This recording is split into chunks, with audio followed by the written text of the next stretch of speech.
So if I showed you this graph here, the S&P 500 futures, would you say that the S&P 500 is going sideways? I mean, just look at this. It's a straight line.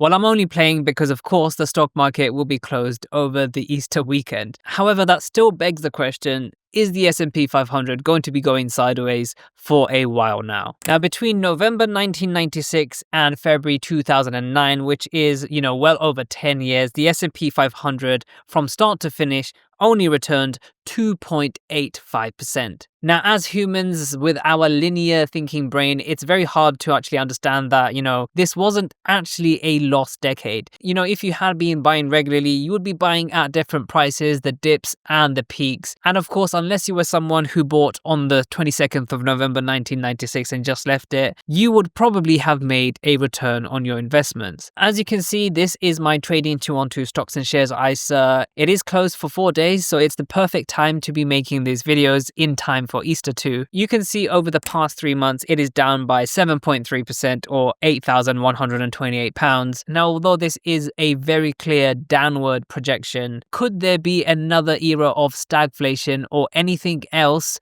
to make the S&P 500 go sideways? Now, as usual, I'm always using my Trading 212 portfolio as an example. And if you would like to sign up to Trading 212 and receive a free fractional share worth up to £100, all you have to do is to click the link in the description box down below. Alternatively, if you've already signed up to Trading 212 in the past 10 days but haven't received a free fractional share, all you have to do is to click the 3 horizontal line menu over here. Scroll all the way down until you see the section use promo code. And in this section, just use my code JUBAIR and you should receive a free fractional share. Now, if you are on Google Finance or basically any other finance website, you'll be constantly bombarded with articles like these. You missed a 3,000% profit opportunity. And the next one will be, don't invest into the S&P 500 because it's about to crash by 60%. And the next one is going to be contradictory. The thing is, no one actually knows where the stock market's going to go. Neither do I. I'm just entertaining you for a few minutes while we ponder the possibilities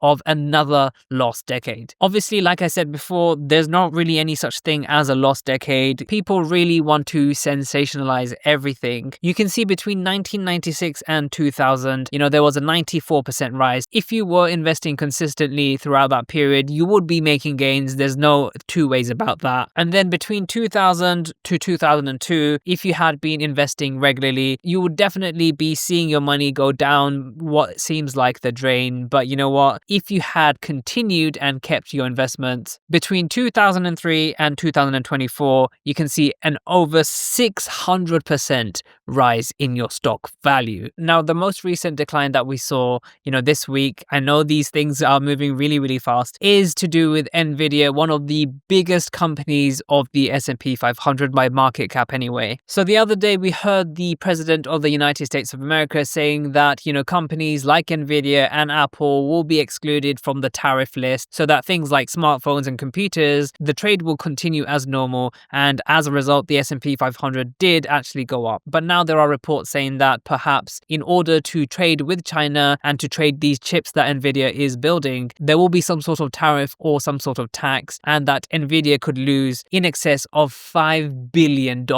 Now, if you didn't know, one of the reasons as to why the S&P 500 is in such a slump is because the president of the United States of America decided to go out on an all-out trade war with basically the entire world and mostly with China, imposing tariffs of over 100%, which of course would affect the global economy. Now, China is the single largest exporter of goods in the entire world. Many of these luxury brands that you may have come to love for whatever reason are actually just fabricated in China and then, shipped towards Europe, where they are slapped on with a label and then marked up by, several 100,000%. So now over in my Trading 212 stocks ISA, you can see my largest single holding is in the iShares Core S&P 500, which for me is down by a massive £13,640. Now, with this ongoing trade war between the two titans, that is USA and China, there could be a lot further down to go. But we've seen over the past week how volatile these swings can be. Massive spike upwards and big swings downwards. Over the past week,